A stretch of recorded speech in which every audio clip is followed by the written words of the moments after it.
Alors bonjour, je quitte Molina Seca pour une destination encore non précise, avec la chaleur. Vous voyez, on est le matin et puis il fait même pas froid, c'est frais, donc faut s'attendre à une grosse chaleur parce que il va faire très chaud. Donc plus on marche le matin, mieux c'est. Et peut-être que je vais arrêter avant l'après-midi, avant d'aller trop tard dans l'après-midi, pour ne pas avoir trop chaud. Parce que hier, j'ai marché sous le soleil et c'est très dur. Il commence à faire 2 heures, là, quand il commence à faire 2 heures, là, c'est très difficile. Alors Molina Seca que je quitte était vraiment un petit village. Il n'y a rien vraiment à part une rivière où les gens, comme vous avez vu, se baignent. Donc ça s'arrête pas mal là, avec une rue, une église, quelques statues. En fait, très peu de choses, même si le village est charmant.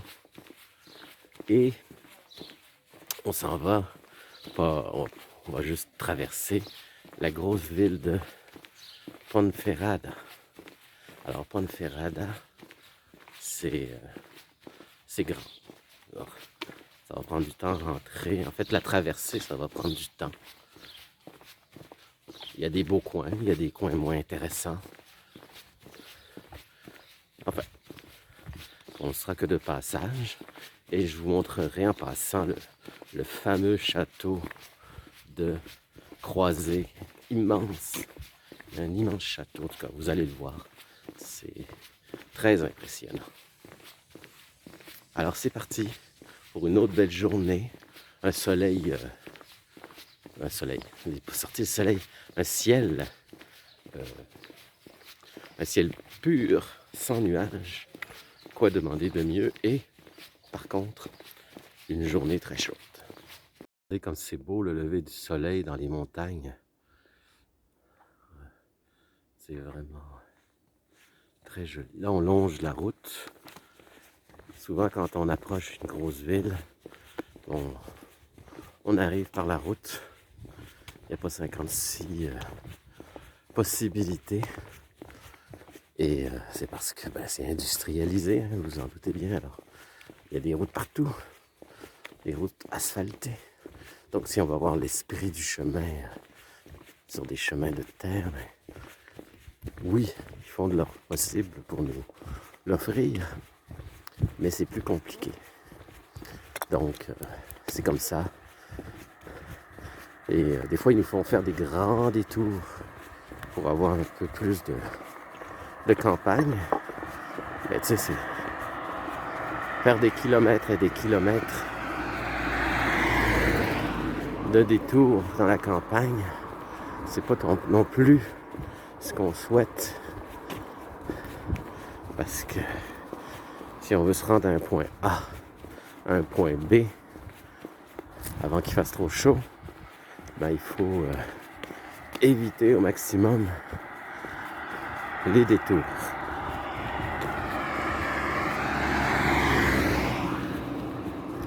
Donc ça, c'est le côté un peu moins intéressant pour le moment de marcher sur cette route. Mais hier, la journée complète était dans la montagne et sur des petits chemins typiques. Alors, les jours se suivent, mais ne se ressemblent pas. Alors, regardez ce beau soleil du lever du jour extraordinaire.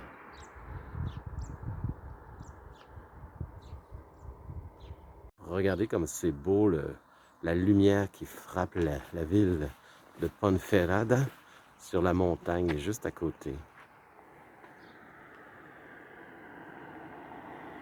Alors vous voyez ici la ville encore de Ponferrada dans la lumière Et derrière les montagnes, je vais essayer de vous montrer ça. Les montagnes. Voilà, vous voyez les montagnes. Et c'est la deuxième chaîne de montagnes.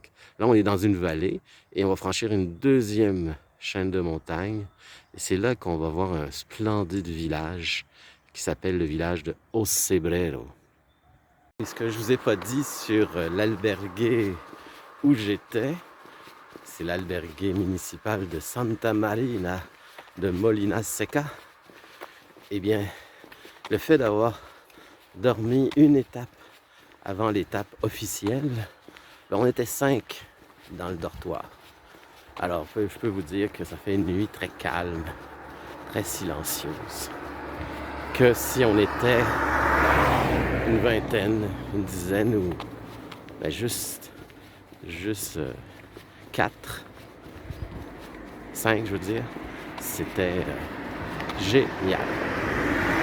Alors si je vous donne un bon truc, c'est de ne pas dormir dans des étapes principales. Je dis pas qu'il faut pas le faire parce que c'est le fun aussi de voir du monde, de rencontrer des gens, de manger avec les gens quand il y a beaucoup de monde. Mais de temps en temps, comme je fais là, comme j'ai fait cette nuit et l'étape précédente, ben, ça permet de moins se piler ses pieds, de prendre une pause. Et là, si vous avez vraiment besoin d'une pause vraiment complète, dans le silence le plus total, vous avez toujours la possibilité d'aller dans les habitations, les appartements, pour une chambre. Alors au lieu de coûter 10 €, ben, ça peut vous coûter de 30 à 40 €. C'est sûr que ça revient plus cher. Mais de temps en temps, c'est pas désagréable. Et il arrive aussi, il y a des albergues avec des chambres à moins. J'en ai vu à 20 €. Ah ben là, il faut sauter là-dessus et en profiter. Mais c'est souvent plein. C'est déjà réservé, etc., etc. Donc, moi, je me contente des albergues à 10 € et je suis très content. Alors, vous vous souvenez que j'avais été dans un bar colonial. Maintenant, je suis dans un bar à Ponferrada, un bar d'Halloween. Puis on est au mois de juillet. Alors, regardez bien. Alors, le décor, c'est l'Halloween, en plein mois de juillet. Il y a le Noël des campeurs. Puis il y a l'Halloween de Ponferrada. Il y a vraiment... le décor est là pour ça. Des poupées Barbie à la Chucky. Tout est là, les toilettes de Scream. Je trouve ça très, très marrant. En Espagne, on en voit de toutes les couleurs. Puis il m'a donné, vous voyez ici, un petit paquet. Je disais, ça te ressemble à un jujube de monstre. Tu sais, un jujube en gelée monstrueuse. Puis non, j'ai été déçu. C'est juste un muffin. Bon, avec le café, hein, ça se prend bien quand même. Alors, c'était ma petite trouvaille de Ponferrada, le café Halloween. Alors j'arrive dans la vieille ville de Ponferrada, comme vous pouvez le voir, avec ces vieilles pierres, ces vieilles tours, ces vieux clochers. J'ai vu des gens rentrer par une porte. Est-ce un passage? On dirait un passage. Ça m'intrigue.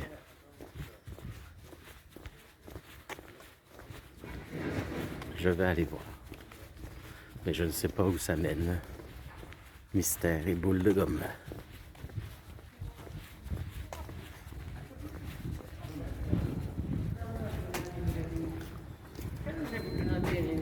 Non, c'est un édifice quelconque.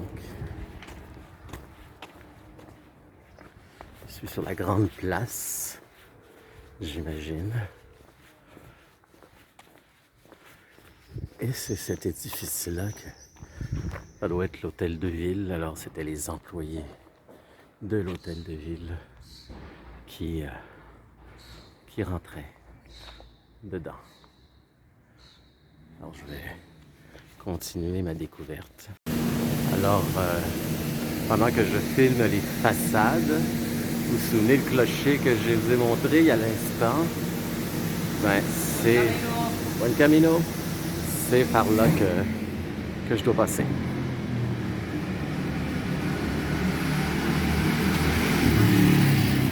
Je veux surtout vous montrer le Castillo, le château des Croisés qui est vraiment très impressionnant.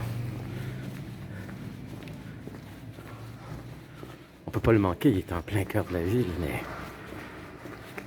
vous voyez, ces vieilles villes sont pleines de couloirs. Il y a ce quoi se perdre des centaines de fois.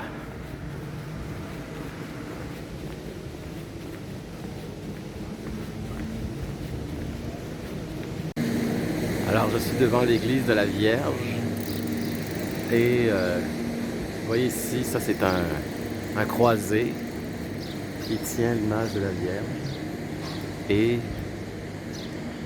qui est devant l'église. En fait, c'est une basilique. Et vous voyez très bien le sigle. Vous voyez ce gros sigle juste là? C'est le sigle des croisés. Parce que Ponferrada est une ville de croisés. Alors je vais continuer. Ah, le voilà le château. Le voilà, le fameux château. On en voit une partie. Il est vraiment immense. Et c'est vraiment le... Vous voyez, regardez les créneaux. C'est vraiment un château dans la plus pure tradition chevaleresque. Avec ses créneaux, ses tourelles. On a la totale. Je peux aller par là. Comme je dis, je cherche un peu parce que, oui, je suis déjà passé par ici, mais comme je vous ai dit, c'est plein de dédales. Il y a de quoi se perdre. On va sûrement le mieux le voir.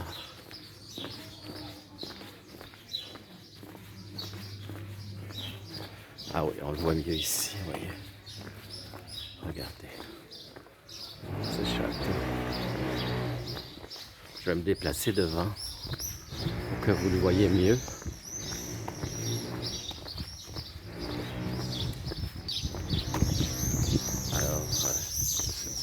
Alors ici, on le voit bien, ce fameux château. Et je vais passer devant pour mieux vous le montrer. C'est drôle de passer ici, il n'y a presque personne. D'habitude, c'est plein de touristes. Vous voyez les créneaux ici, typiques des châteaux de cette époque-là. On est il y a près de 1000 ans, hein? Les croisés. Regardez ici. Alors le château a été construit en haut d'une immense butte, montagne.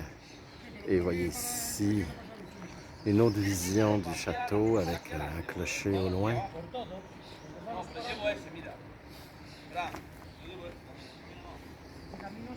Et la montagne. Et la ville qui est ici. Alors on va descendre vers la ville. On va quitter le château. Parce que je m'en vais vers la montagne. Alors ici, vous voyez mieux le château qui domine la colline. Et nous... vous voyez, ça c'est un groupe d'Américains cyclistes qui font le Camino, mais ils ont tous le même t-shirt, le même vélo. Alors, ça c'est vraiment un groupe organisé à l'américaine. Et vous voyez ici un Japonais. J'ai partagé l'albergue cette nuit. On était dans le même dortoir de ce Japonais. Le pauvre, il avait chaud. Il dormait par terre tellement il avait chaud. Enfin, on en voit de toutes les couleurs, de toutes les souffrances. Ils ne supportaient pas la chaleur. Je pensais que les Japonais supportaient plus la chaleur que ça. Alors là, je m'adresse aux professionnels de l'image, comme moi. Par exemple, à mon ami Pierre. Alors, quand tu regarderas cette vidéo, regarde bien cette pub. Très mauvais détourage des lunettes, d'un bleu plat. Il n'y a aucun relief. Et le plus pathétique là-dedans, c'est qu'ils ont carrément mis les couleurs des yeux de la même couleur que les lunettes. Ça, ils ne sont pas compliqués. On fait matcher ça, on fait coordonner ça avec les lunettes. C'est vraiment un très mauvais travail. Pourtant, c'est une publicité en plein cœur de la ville, à pignon sur rue. Quel dommage. En tout cas, ça c'est mon côté artiste en art visuel et en graphisme et professionnel de l'image qui parle.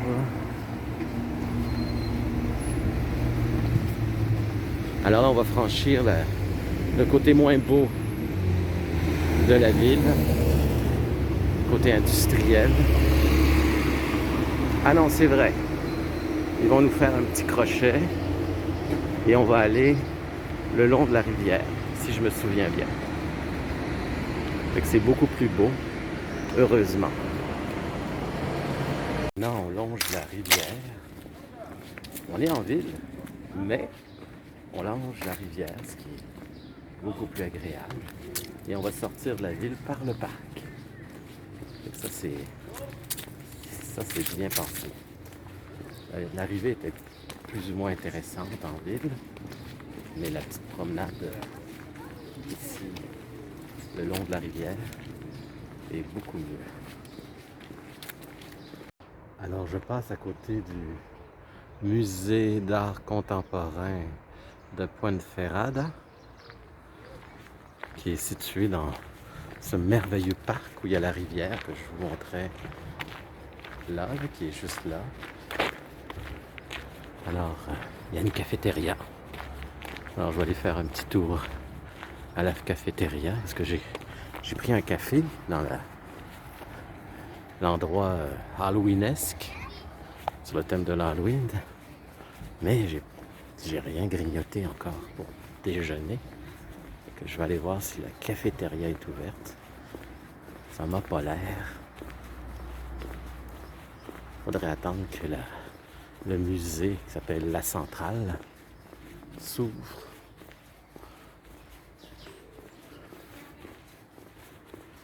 Et je pense que un miracle peut-être. Non, c'est vraiment fermé. Oh, ça me permet de voir le pont qui est juste là, qui va dans la continuité du musée d'art contemporain. Alors, c'est pas grave.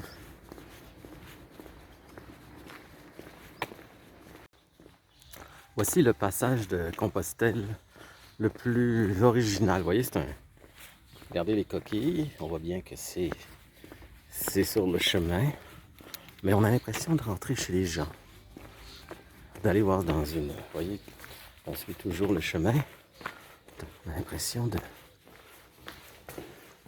On voit ici Compostela, Ponferrada avec le château.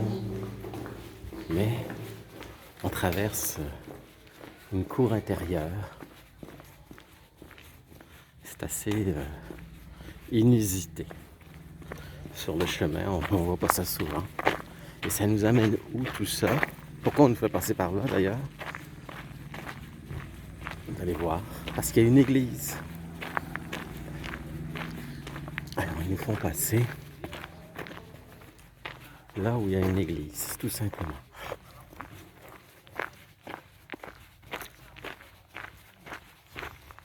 Parce que le chemin de Compostelle, c'est le chemin aux 1000 églises. Quand vous voyez une église, c'est sûr que vous allez passer à côté. C'est le principe. On arrive à l'église en même temps que des cyclistes du chemin aussi. Et on va passer à gauche. C'est indiqué à gauche de l'église. Buen camino.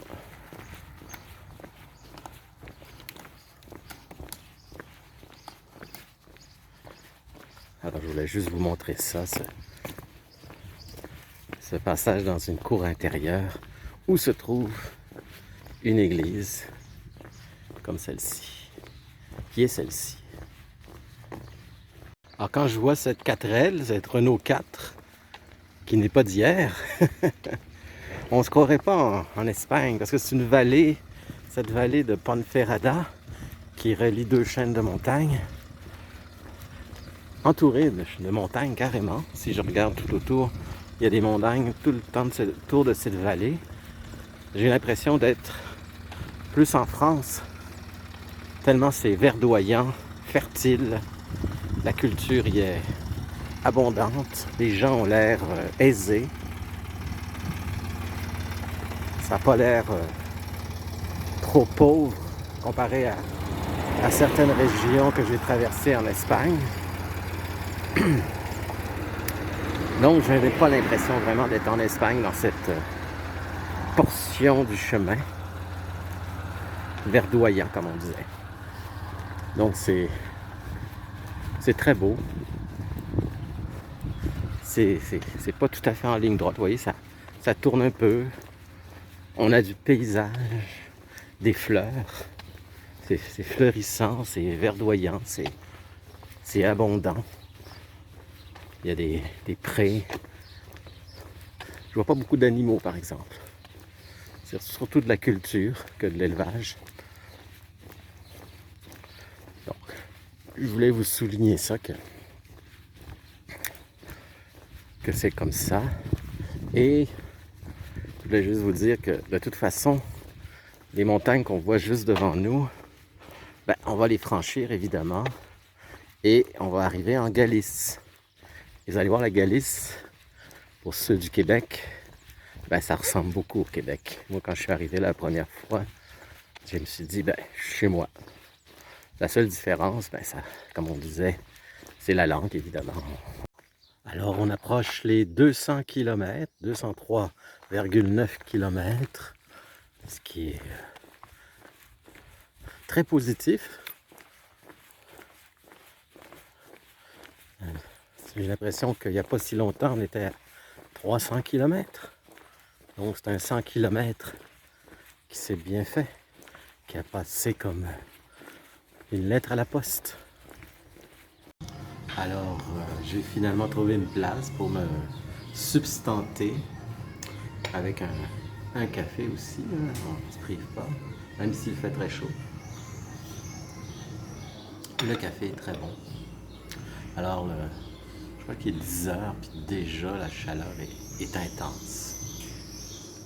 Très intense. Et j'ai mon japonais qui lui, qui supportait mal la chaleur à l'albergue. Je le vois traverser là.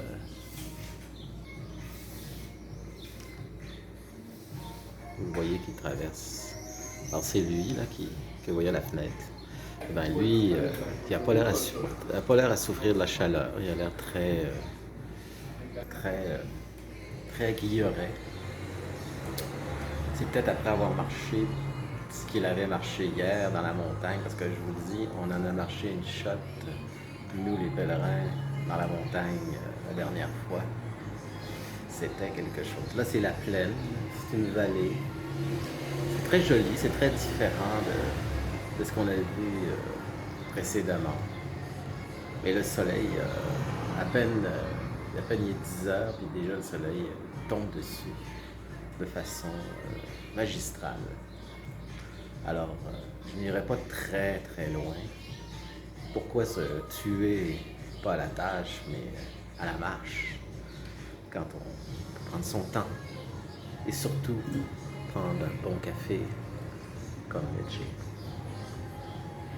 Fait que le chemin continue. Où est-ce que je vais arrêter? J'ai une petite idée, mais avant de vous en parler, j'aime mieux être sûr. Alors, je vous parlais de maisons pas solides. Ben, celle-là est à veille de tomber. Celle-là, je donne pas cher de sa peau non plus. Elle est limite. Chafuanta Nueva, Nouvelle Fontaine. Il faudrait des nouvelles maisons, pas des nouvelles fontaines. Ben, aussi, mais surtout des nouvelles maisons. Celle-là, regardez, en totalement délabrée, en adobé. Alors mon père m'a écrit que l'adobé, en français, c'est du... Il y a un terme pour ça, le mot m'échappe, du torchis. Alors adobé, ça c'est le terme espagnol, et en français c'est torchis. Mais moi j'aime bien adobé parce que je travaille avec... Mon outil de travail, c'est Photoshop. Quand je suis dans ma création artistique, je fais de la peinture aussi en réel, mais je fais de la peinture numérique. Et ce que j'utilise, c'est Photoshop de Adobe. Alors, quand je pense à ces maisons en torchis, je préfère dire Adobe pour faire référence à mon logiciel. Regardez ici ces maisons très modernes, voilà, audacieuses par leur courbe, très intéressant. Voilà. Alors voici une fontaine très moderne, regardez, avec le pied. Allez bien.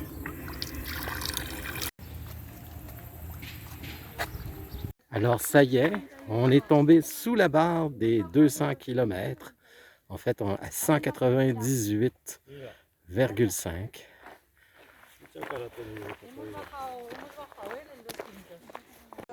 Alors je suis arrivé à mon étape à moi finale, que je pensais arrêter. C'est Cacabelos, un nom qui veut dire je sais pas quoi, mais en tout cas, c'est pour nous, les francophones, ça sonne bizarre, Cacabelos, mais en tout cas.